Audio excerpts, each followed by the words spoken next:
콩팥병 있는 분들에게 약을 몇 가지 정도 드시는지를 조사를 해봤더니 평균 한 9가지 정도를 드신다고 합니다. 투석이라든지 이식과 같은 힘들거나 불편할 수 있는 치료를 받지 않으면 생명 유지하기 어려운 단계가 나타날 수 있기 때문에 이럴 때는 관리를 잘 해야 하는데요. 콩팥병을 가지고 있는 환자분들이 피해야 될 음식은 안녕하세요. 지식인사이드 구독자 여러분. 저는 분당 서울대학교 병원에서 신장내과 진료를 하고 있는 김세중이라고 합니다.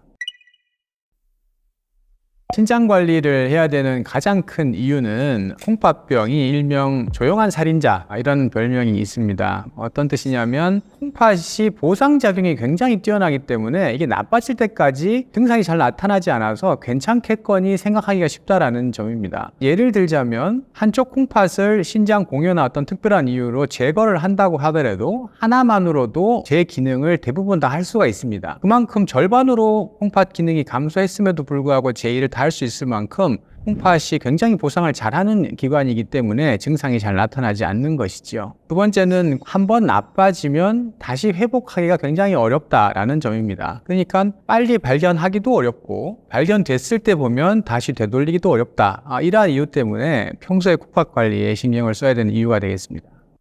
가장 최악의 경우는 더 이상 콩팥이 제대로 할 수 있는 기능이 없어져서 나타날 수 있는 증상이 이제 요독증인데요. 이 요독증이 나타나게 되면 이거는 굉장히 치명적입니다. 생명에 위독해질 수 있을 만큼 위험한 상태가 되는데요. 이러한 상태가 되었을 때 환자가 발견된다면 투석이라든지 이식과 같은 힘들거나 불편할 수 있는 치료를 받지 않으면 생명 유지하기 어려운 단계가 나타날 수 있기 때문에 이러한 최악의 경우를 최대한 막거나 미룰 수 있는 방법들을 일찍 찾는 것이 중요합니다. 콩팥이 하는 일이 크게 한 3가지 정도로 나눠볼 수 있습니다. 첫 번째는 노폐물을 배설하는 것인데요. 음식을 통해서 만들어지는 노폐물이기 때문에 음식 관리를 잘 해야 하고요. 두 번째는 콩팥이 수분이나 전해질을 조절하는 기능을 합니다. 근데 이런 것을 잘 조절되지 않거나 기능이 약해지면 전해질이나 수분 불균형이 생겨서 위험에 빠질 수가 있는데요. 이런 것을 잘 적응하고 나빠지지 않게 하려면 또한 이런 전해질과 수분 조절을 식이요법을 통해서 잘 해야 하거든요.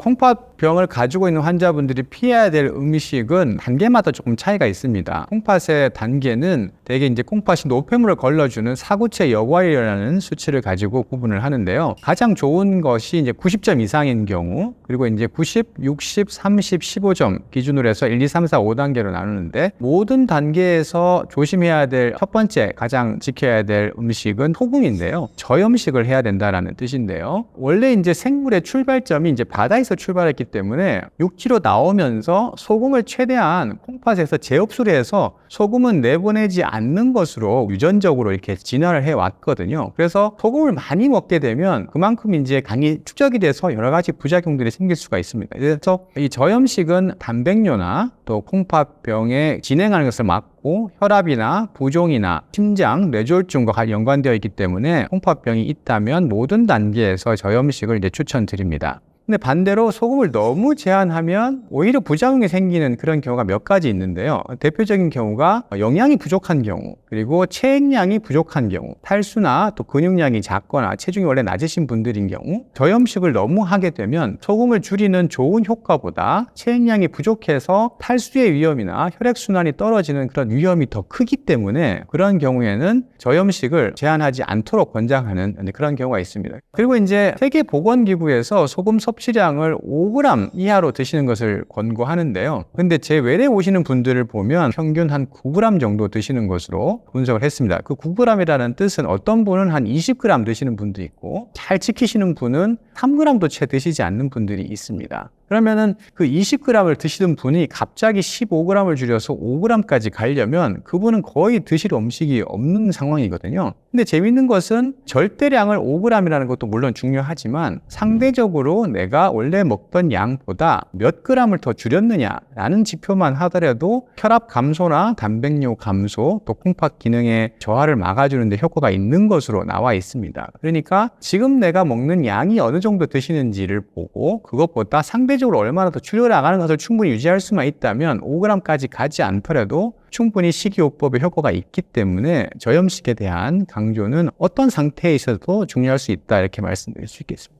두 번째 성분은 이제 단백질인데요. 단백질은 이제 3단계부터 적극적으로 조절할 것을 말씀을 드리는데, 단백질을 너무 지나치게 많이 먹게 되면 단백질로 인한 노폐물이 쌓여서 요독 증상을 일으킬 수가 있고, 또 콩팥 기능이 나빠지는 것을 악화하는 요인이 될 수가 있습니다. 근데 또 너무 적게 먹는 것이 무조건 좋으냐? 또 단백질은 근감소증이라든지 영양과 관련되기 때문에 최소한 요구량이 있습니다. 그래서 요구량에 맞추어서 적절하게 먹는 것이 중요하고요. 그 다음에 이제 칼륨과 인을 또 조심해야 하는데, 칼륨은 굉장히 헷갈리는 성분 중에 하나입니다. 그 이유는 만성 콩팥병 1, 2단계에서 콩팥이 칼륨 조절을 조절하는 능력이 있을 때에는 칼륨을 많이 드시는 것이 콩팥에 도움이 됩니다. 혈관을 이완시키는 효과가 있고요. 그리고 나트륨 배설하는 효과가 있기 때문에 혈압을 낮춰주는 효과가 있는 것이 잘 알려져 있습니다. 그래서 칼륨을 많이 먹는 것이 도움이 되는데요. 콩팥 기능이 4단계, 5단계 이렇게 많이 진행하게 되면 콩팥이 칼륨을 배설하는 기능 자체가 많이 감소해 있기 때문에 칼륨을 많이 먹게 되면 오히려 고칼륨 혈증이 생겨서 부정맥이나 심정지와 같은 위험한 상황이 올 수가 있습니다. 그래서 그때는 오히려 칼륨을 적게 드시는 것이 중요한데요. 그래서 본인의 콩팥병 단계에 맞추어서 구분해서 접근하셔야 합니다. 가장 많이 드시는 음식 중에 하나가 이제 토마토나 바나나, 수박, 참외, 딸기 이런 데 많이 들어 있습니다. 칼륨을 많이 드셔야 되는 경우에는 당연히 도움이 돼서 적극적으로 드시는 것을 추천드리는데요. 반대로 콩팥 기능이 감소해 있는 분들은 이러한 과일들을 특히 조심해서 섭취하시고, 섭취를 하지 않거나 혹은 섭취하시더라도 양을 굉장히 제한해서 드시도록 해야 합니다.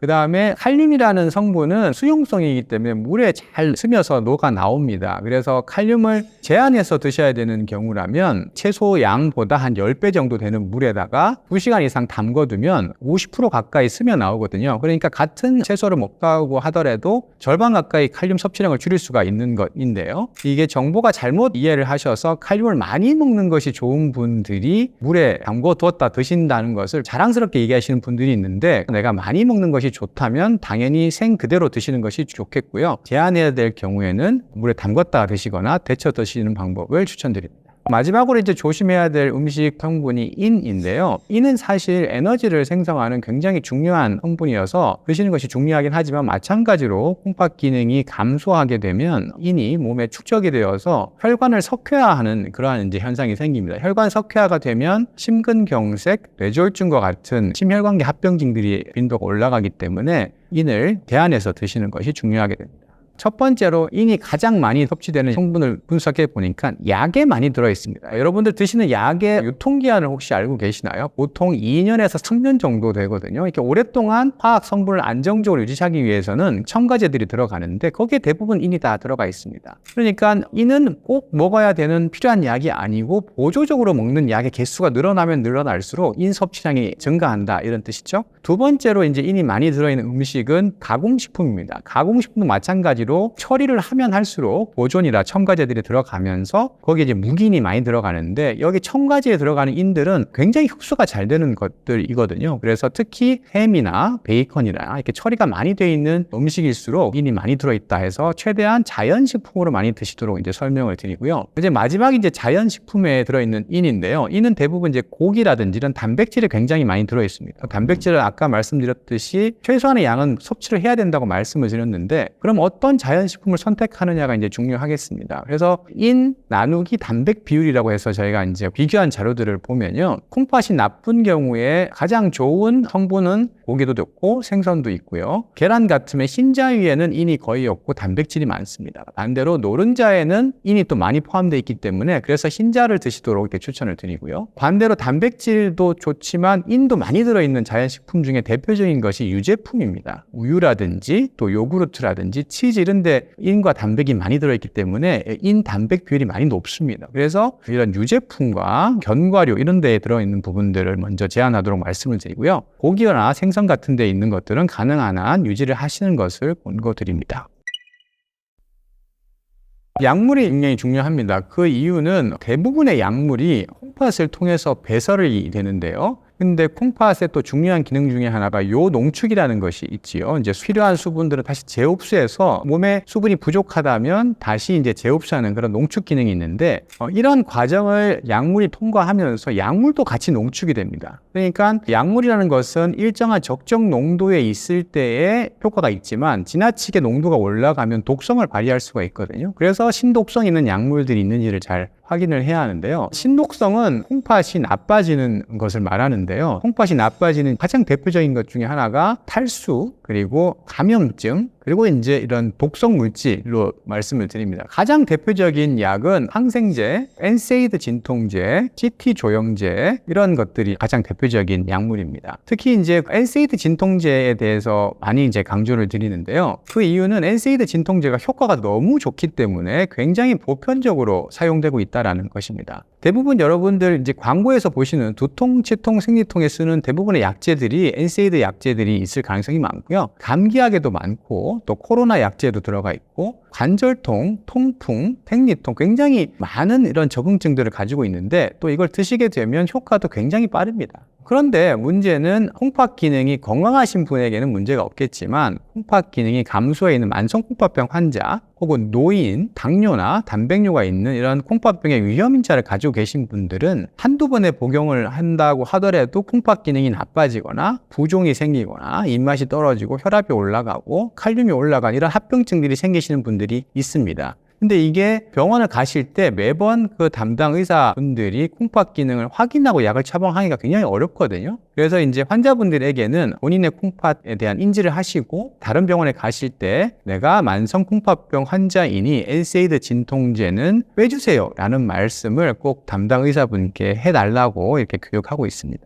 그 다음에 항생제가 또 있습니다. 항생제는 종류가 굉장히 다양하기 때문에 신독성의 위험이 있는 항생제가 다양하게 있는데요. 콩팥 기능이 감소할수록 어떤 항생제는 용법을 다르게 해야 됩니다. 하루에 3번 먹는 것을 2번 혹은 1번으로 줄여야 되는 약이 있고요. 어떤 약은 똑같이 3번을 먹는데 용량을 절반으로 먹거나 줄여서 해야 되는 약이 있고 어떤 약은 2가지를 다 섞어서 용량도 줄이고 용법도 또 간격도 다르게 해야 되는 약이 있어서 약마다 그 특성에 맞춰서 조절을 해야 되기 때문에 항생제를 쓰셔야 되는 경우가 있다면 이러한 것들을 약마다 확인하시는 것이 필요할 수 있겠습니다. 그리고 이제 CT 조영제도 마찬가지로 이제 신독성을 일으킬 수 있는 약물 중에 하나인데요. 조영제를 쓰지 않고 찍게 되는 CT는 전혀 상관이 없고요. 초음파도 마찬가지로 신독성이 없습니다. MRI 조영제는 마찬가지로 신독성이 굉장히 낮은데 투석할 정도로 콩팥 기능이 감소되어 있는 경우에는 신독성이 아니라 전신 섬유증이라는 또 특이한 그런 부작용이 있을 수 있기 때문에 주의가 필요합니다. 그래서 콩팥 기능이 감소되어 있는 분들에게는 CT 조영제를 사용해야 되는 검사를 가능하면 다른 방법으로 검사를 할 수 있으면 그 방법을 먼저 이제 추천을 드리고 꼭 해야 되는 경우라면 CT 조영제가 콩팥을 빨리 통과해서 배설될 수 있도록 그것을 도와주는 수행요법을 같이 함으로 통해서 신독성의 위험을 줄여줄 수가 있거든요. 그런 방법들을 통해서 CT 조영제 독성을 줄이는 방법을 선택할 수 있습니다.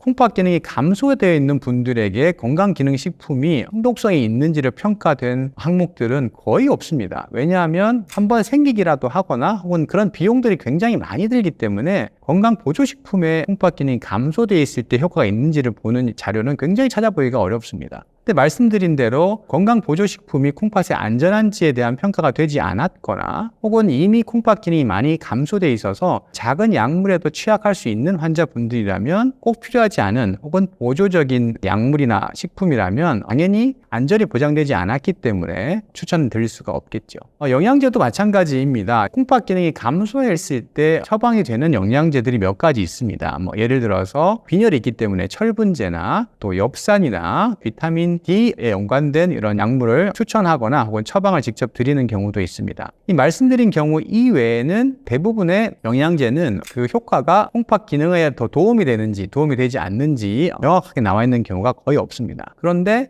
거기에는 인이 포함이 되어 있거든요. 그래서 영양제나 보조적인 약물 때문에 인 조절이 더 되지 않는다면 합병증이나 이런 것들이 생길 수 있기 때문에 추천드리지가 않고요. 그리고 특히 만성 콩팥병 4기, 5기 있는 분들에게 약을 몇 가지 정도 드시는지를 조사를 해봤더니 평균 한 9가지 정도를 드신다고 합니다. 꼭 먹어야 되는 약만 해도 이미 9가지가 넘는데 거기에 또 보조적인 걸 더 찾는다는 것은 맞지 않겠죠. 그래서 꼭 필요한 약, 효과가 입증된 약이라도 잘 챙겨 드시는 것만 해도 콩팥병 관리에는 충분하다 이런 말씀을 드립니다.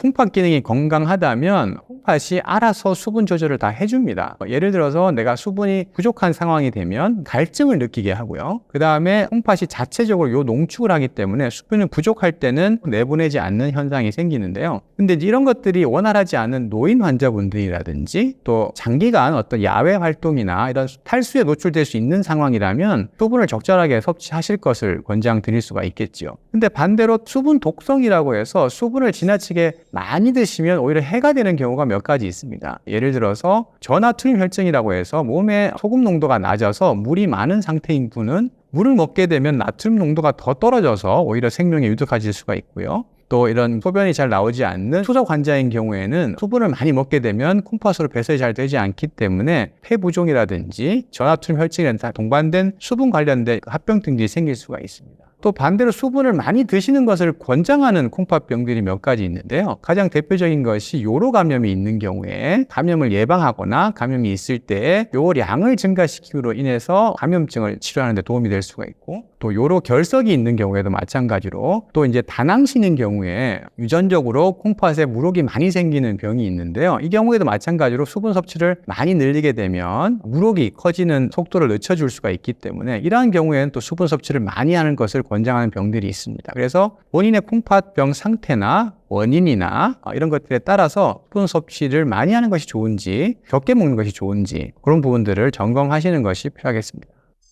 한두 번 드시는 차들은 괜찮은데요. 차라든지 뭔가 우려놓고 물처럼 계속 마시는 경우가 되면 부작용이 생기는 경우가 있겠습니다. 특히 커피라든지 옥수수 수염차라든지 또 녹차라든지 이렇게 이뇨를 일으키는 차들이 있는데요. 이런 경우에는 그 차를 많이 마시게 되면 이뇨 효과 때문에 수분이 더 부족해지는 상황이 생길 수가 있죠. 그래서 한두 잔 정도는 모르겠지만 이것을 많이 마시게 되는 것은 그래서 권장드리지는 않고요. 많이 마시게 된다면 똑같은 양의 수분을 추가적으로 더 먹거나 혹은 희석해서 먹게 되면 수분을 같이 흡수하는 효과가 있기 때문에 그렇게 드시거나 혹은 섭취량 자체를 많이 제한을 하거나 이런 방법들을 추천드립니다.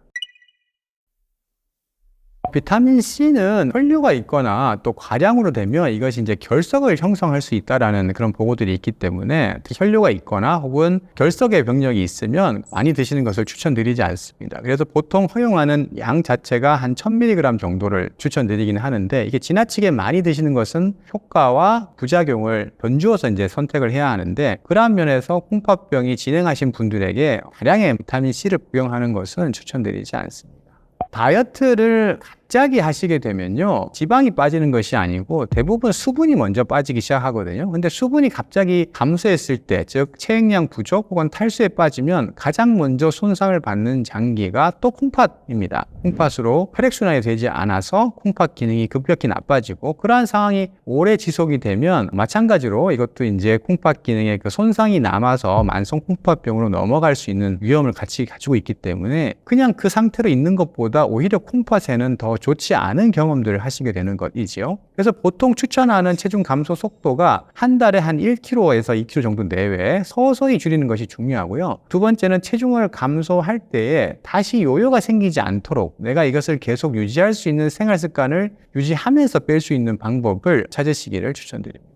당뇨병과 콩팥병은 굉장히 밀접한데요. 모든 당뇨병 환자가 콩팥이 나빠지는 것은 아니지만 그 중에 한 3분의 1 정도에서 콩팥병이 진행한다고 되어 있습니다. 특히 이제 당뇨 가족력이 있으신 경우에 가족 중에 콩팥이 나빠진 경험이 있는 경우라면 본인에게서도 콩팥병까지 진행하는 경우가 있을 수가 있겠습니다. 또 반대로 콩팥병이 나빠진 분들을 잘 보니까 그 중에 한 절반 정도가 투석까지 하게 되는 원인이 당뇨병이다. 이러한 결과들이 다 나와 있습니다. 그러니까 당뇨병과 콩팥병은 굉장히 밀접하게 잘 이어져 있겠죠. 그래서 당뇨병을 가지고 계신 분들은 특히 콩팥병 위험인자를 가지고 계신 것이기 때문에 콩팥병 관리에 신경을 쓰셔야 됩니다. 초기 단계에는 적극적으로 콩팥이 나빠지는 원인 질환을 찾아서 콩팥병이 더 이상 진행하지 않고 합병증이 생기지 않도록 하는 단계가 되겠습니다. 그럴 때는 원인 질환에 맞추어서 이제 관리를 잘 해야 하는데요. 혈당, 혈압 관리를 잘 해야 되는 것이 출발점이 되겠죠. 중간 정도로 이제 콩팥 단계가 진행을 하게 되면 만성 콩팥병의 합병증들이 나타나기 시작합니다. 이제 대표적인 합병증은 빈혈이라든지 고혈압, 전해질 불균형, 혈관 석회화 이런 이제 콩팥이 나빠지는 것 때문에 나타나는 합병증들이 나타나는데요. 이것은 이제 콩팥에서 출발했지만 다른 장기들이 나빠지는 것이기 때문에 이제 이런 것들을 함께 관리해 주어야지 건강한 생활을 운영할 수가 있습니다. 콩팥을 공유한 분들의 데이터를 보면요. 그분들은 대부분 콩팥이 두 개가 다 건강하신 분들이겠지요. 그래서 콩팥을 하나 수혜자에게 콩팥을 공유를 하고 나서 있는 분들을 추적을 해 봤더니 한 10년, 20년 정도 지났을 때에 혈압이 좀 올라가는 것으로 되어 있습니다. 그래서 콩팥 하나 떼어주게 되면 원래 콩팥 점수가 100점이었으면 그 직후에는 한 50점 정도로 감소를 했겠지만 이후에 다시 보상작용을 통해서 한 70점, 80점까지 어느 정도 보상작용을 합니다. 7, 80점 정도만 유지가 된다고 하더라도 콩팥은 제 일을 다 할 수 있거든요. 근데 콩팥이 하나이다 보니까 그것이 장기적으로 갔을 때 마찬가지로 혈압이 올라갈 수 있는 위험이 있기 때문에 콩팥 공유하신 경우에도 마찬가지로 혈압 관리라든지 또 식생활 중에서 소금 관리라든지 체중 관리 같은 것들은 계속 유지하실 것을 추천드립니다.